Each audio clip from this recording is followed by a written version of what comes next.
నేను ఏదో కష్టమో నిష్ఠురమో ఏదో తిప్పలు పడి పిల్లల కోసం రూములు కట్టించుకొని బాడీకి ఇచ్చుకున్నా.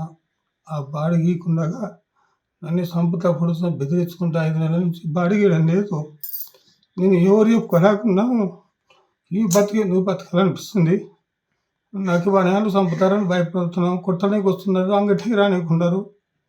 16వ తారీఖు పెళ్లిలో కూడా నన్ను రోడ్డుకి ఎక్కి నన్ను చంపాలని కొట్టాలని వచ్చినారు సార్.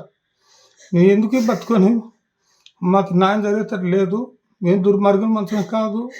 నంద్యాల ఎవరైనా విచారించుకోండి సార్. మీరు ఎక్కడ పోయినా న్యాయం జరగడం లేదు. ఏమి బతుకు వాళ్ళ దాంట్లో సత్యబాబు మేము మా బతుకు మేము ఏడో వస్తాం సార్. మేము వద్దు అనుకున్నాం సార్. మా ప్రాణాలకి మేము ఎక్కుతాం సార్. మీరు దయచేసి మమ్మల్ని ఇబ్బంది పెట్టొద్దండి సార్.